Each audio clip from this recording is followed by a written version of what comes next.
నమస్తే దివ్య గారు. నమస్తే అండి. దివ్య గారు, సోరియాసిస్ అన్ని రకాల సోరియాసిసే కాకపోవచ్చు. ఐ మీన్ అంటే కొంచెం డ్రై స్కిన్ కదా, ఇప్పుడు స్పెషల్లీ వింటర్ సీజన్ కదా, కొంచెం మందికి ఎక్స్ట్రీమ్ డ్రై స్కిన్ ఉంటుంది.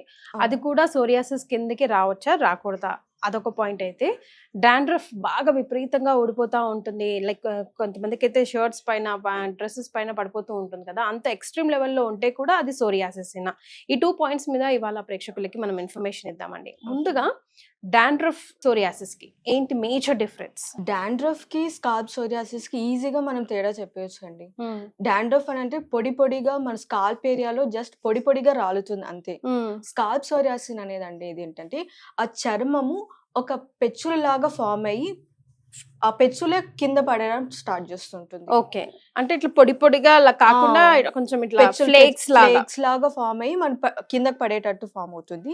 ఇంకోటి మనకి ఎక్కువ మనం అబ్జర్వ్ చేయాల్సింది స్కాల్ప్ సోరియాసిస్ లో ఫస్ట్ ఇయర్స్ వెనకాల ఫామ్ అయ్యేది. ఇయర్స్ వెనకాల ఇక్కడ వచ్చి చిన్న చిన్నవిగా, అంటే నార్మల్ గా మన చెమట గుల్లలు అంటాం కదా, ఆ విధంగా స్టార్ట్ అయ్యి కొంచెం ప్యాచెస్ లాగా ఫామ్ అయ్యి స్ప్రెడెడ్ వే ఫామ్ అవుతుంది అక్కడ. ఓకే, మెయిన్ మనము ఏ డాండ్రఫ్ వచ్చినా ఫస్ట్ మనం సైన్ చూసుకోవాల్సింది ఇయర్ వెనకాల గుల్లలాగా, కురుపుల్లాగా ఏమన్నా ఉన్నాయా, ఫ్లేక్స్ ఏమన్నా వచ్చిందా. అసలు ఎందుకు వస్తుందండి ప్రాబ్లం? ఎక్కువ బాడీ హీట్ అనేది మన తల మీద ఎక్కువ ఉంటుంది. ఓకే, తల మీద ఎందుకు ఉంటుంది? ఎక్కువ ఆలోచన.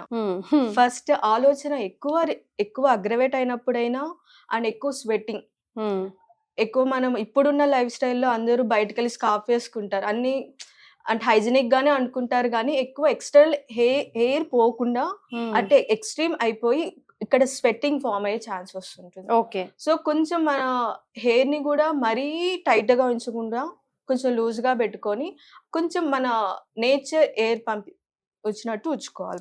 ఓకే, సో జనరల్ గా మన బాడీ ఒకలాంటి ఆయిల్ ని స్పెషల్ గా హెడ్ లో రిలీజ్ చేస్తా ఉంటుంది. అలా రిలీజ్ చేయని వాళ్ళకి కూడా సోరియాసిస్ వచ్చే ప్రాబ్లం ఉంటుంది. Definitely when ever the sweating మనం ఆ స్కాల్ప్ ఏరియా ఉన్నప్పుడు ఆ సెబేషియస్ గ్లాండ్స్ మన స్కాల్ప్ దగ్గర కొంచెం వస్తుంది కదా, ఆ ఇన్ఫెక్షన్స్ అంటే వైరస్, బ్యాక్టీరియా, ఎక్స్టర్నల్ ఎన్విరాన్మెంట్ వల్ల ఉన్నది, ఆ రెండు మిక్స్ అయ్యి ఫర్దర్ అయ్యే ఛాన్సెస్ వస్తుంది.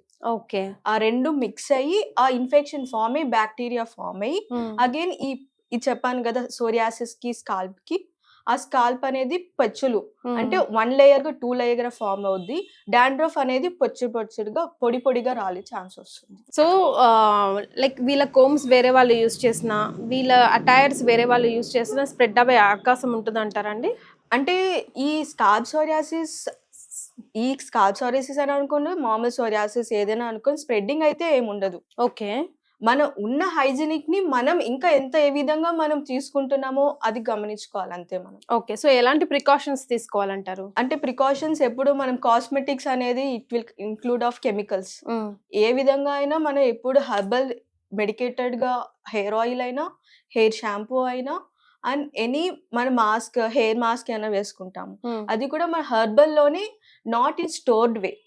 అప్పటికప్పుడు మనం ప్రిపేర్ చేసుకొని మాస్క్ ని మనము అప్లై చేసుకుంటేనే మనకి కొంచెం రిలీఫ్ అయినా వస్తుంది. ఓకే, సో కెమికల్ రిలీఫ్ ఉండాలి, కెమికల్ రిలీఫ్ ఉండి. అండ్ కొంతమంది అంటే ప్రీవియస్ గా స్టోర్ చేసుకొని store and they use as same as next week.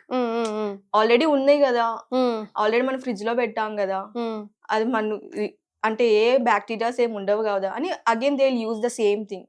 దాని వల్ల కూడా it will B occur. So pre use చేసినా కూడా రికరెంట్ అయ్యే అవకాశాలు ఉంటాయంట. ఓకే, సో మన ఆర్కే ఆయుర్వేదిక్ లో సోరియాసిస్, స్పెషల్లీ స్కాల్ప్ సోరియాసిస్ కి సంబంధించి ఎలాంటి ట్రీట్మెంట్ అవైలబుల్ లో ఉన్నాయి? ఎన్ని రోజులు పడుతుంది ట్రీట్ అవ్వడానికి? ఇది నార్మల్ గా మన ఆయుర్వేద శాస్త్రం వాళ్ళు చెప్పిందే శిరోధార అని. అంటే ఇక్కడ మన హాస్పిటల్లో ఏంటంటే హెర్బల్ మెడికేషన్స్ ని ఆయిల్ చేసుకొని అగైన్ అంటే ప్రకృతి దోషాస్, ఏ సోరియాసిస్ స్కాల్ప్ లో ఏ కండిషన్, ఏ గ్రేడ్ లో ఉంది చూసుకొని ఆ పర్సన్ కి ఇందులో గ్రేడ్స్ కూడా ఉంటాయి. ఓకే, అది ఎలా తెలుస్తుంది? అంటే గ్రేడ్స్ అనేది నార్మల్ గా ఇప్పుడు నేను పొచ్చులుగా చెప్పాను, అంటే పొచ్చులు కాకుండా పొడి పాటు పొచ్చులు 2 రకాలుగా ఉంటుంది. ఓకే, ఓన్లీ పొచ్చులు అండ్ ఇయర్స్ వెనకాల స్ప్రెడ్ అయిన వాళ్ళకి శిరోధార ఓవరాల్ స్కాల్ప్ ఏరియా చేయాల్సి వస్తుంది. ఓకే, దాంతో పాటు మనం విరేచనం, వస్తి అన్నస్యం ఇవ్వాల్సి వస్తుంది ఆ కండిషన్స్ లో. ఓకే. మన హాస్పిటల్ ఏంటంటే మెడికేటెడ్ ఆయిల్ మనం శిరోధార చేసుకొని ఆ నస్యం at the end of the నస్యం మనం చేస్తాం. ఓకే. సో ఎన్ని రోజుల ట్రీట్మెంట్ అండి ఇది? ఇది ఒక 7 days అండి. 7 days రోజు పేషెంట్ రావాలా? 1 hour ఉంటుంది. ఓకే. శిరోధార అంటే ఫస్ట్ మనం అభ్యంగం చేయాలి. ఏ కండిషన్ అయినా ఫస్ట్ అభ్యంగం అనేది మేజర్ రోల్. అంటే ఏంటండి? అభ్యంగం అంటే అంటే నార్మల్ మెడికేటెడ్ ఆయిల్ తీసుకొని ఫుల్ బాడీ మసాజ్. ఓకే. అంటే ఉన్న హీట్ ని will be have expel out. Okay. దాంతో పాటు blood circulations. Okay. Blood circulation వల్ల మనం మసాజ్ చేసిన మనకు ప్రెషర్ పెడతాం. సో ఉన్న బ్లడ్ సర్క్యులేషన్ అప్పర్ పార్ట్ నుంచి ఆన్ ద టోస్ వరకు it will be circulate. So ఆ సర్క్యులేట్ వల్ల again we'll go for the shirodhara. శిరోధారం చేయడం వల్ల ఆ medicated oil or any powder అంటే మనం చూస్తూ ఉంటాం కదా, కండిషన్ బట్టి we'll use what are the specific oil use చేస్తామో ఆర్ తక్రధార యూస్ చేస్తామో దాన్ని బట్టి మనం చూసుకోవాల్సి వస్తుంది. సో మన శిరోధారలో ఏంటంటే ఆయిల్ మెడికేటెడ్ ఆయిల్ మన స్కాల్ప్ ఏరియాలో అంటే not in direct form, it will be in distance form. ఆ ఆయిల్ వేసినప్పుడు ఆ పోర్స్ అనేది ఓపెన్ అప్ అవుద్ది. ఓకే. ఇప్పుడు మనం అభ్యంగం చేసిన తర్వాత the blood circulate will be overall the body. After doing that there will be a pores opening in the scalp area. ఆ ఏర్నప్పుడు ఆ medicated oil will go inside and they'll functioning as there where the patches are there and would be in normal condition. Okay. So మనకు result ఎన్ని రోజుల నుంచి కనబడడం start అవుతుంది?